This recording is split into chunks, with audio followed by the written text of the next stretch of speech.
నమః. హరి ఓం. ప్రజాభ్యో యోగక్షేమః. అందరికీ నమస్కారం. ఇప్పుడు సంతాన సమస్యలు ఎక్కువగా ఉంటూనే ఉందన్నమాట.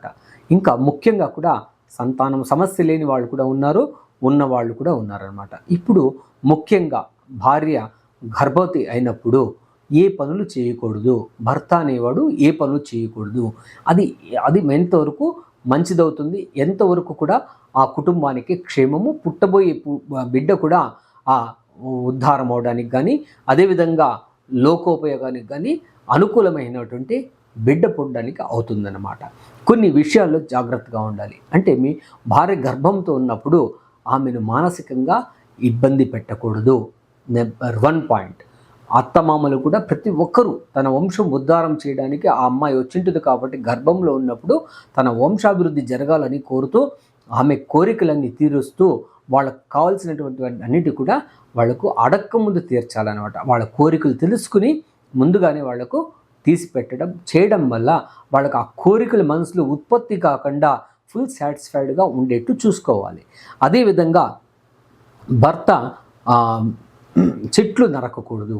అంటే ఆ వంశంలోని కూడా తన భార్య గర్భంతో ఉన్నప్పుడు ఈ చెట్లు నరకడం అవంతా కూడా మంచిది కాదు. అదేవిధంగా సముద్ర స్నానం కూడా చేయకూడదు. అదేవిధంగా గర్భంతో ఉన్నప్పుడు భార్య 6 నెలల తర్వాత క్షౌరము చేసుకోకూడదు. అంటే కన్ఫర్మ్ 6 నెలలు అయిన తర్వాత భార్య గర్భం అయిన తర్వాత ఆ అమ్మాయి డెలివరీ అయ్యేంత వరకు కూడా క్షౌరము చేసుకోకూడదు. అదేవిధంగా భార్య గర్భంతో ఉన్నప్పుడు చావు ఇంటికి వెళ్ళకూడదు. అదేవిధంగా ఈ భార్య గర్భంతో ఉన్నప్పుడు గర్భవతి స్త్రీలు కూడా ఎక్కడ హోమాలు జరిగేటప్పుడు అక్కడ ఆ పూర్ణాహుతి వేసే సమయంలో అక్కడ ఉండకూడదు. భార్య గర్భంతో ఉన్నప్పుడు భర్త గృహప్రవేశానికి వెళ్ళడం మంచిది కాదు. అదేవిధంగా వాస్తు కర్మలు కూడా చేయకూడదు. ఇళ్ళు పునాదులు వేయడం, అదేవిధంగా ఈ పునాదులు తవ్వడం అదంతా చేయకూడదు. అది నిషిద్ధం.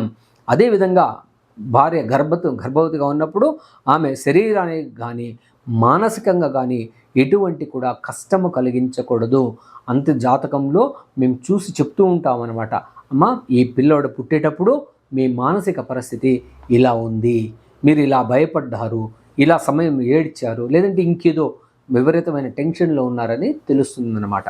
అందుకే ఆ పిల్లలు పుట్టినప్పుడు మొండిగా ఉండకుండా ఆ యొక్క మన లోకానికి ఉపయోగపడేటువంటి మన సమాజానికి ఉపయోగపడేటువంటి ఆ బిడ్డగా పుట్టి ఆ సంతానం అభివృద్ధి కావాలంటే ఇవన్నీ కూడా చాలా వరకు కూడా మనం ఫాలో అవ్వాల్సింది. అదేవిధంగా గర్భిణీ స్త్రీలో ఎక్కువగా మంచి ధ్యానము, అదేవిధంగా మంచి తనకు ఇష్టమైనటువంటి సంగీతము, వాళ్ళ యొక్క కులాన్ని ఆచారాన్ని బట్టి వాళ్ళు వినేటువంటి స్తోత్రాలు ఇట్లాంటివంటి వింటూ ఉంటే అద్భుతమైన సంతానం అయ్యి ఈ సిజేరియన్లు ఇటువంటి టెన్షన్ నుండి కూడా బయటపడడానికి చాలా అవకాశం ఉంది.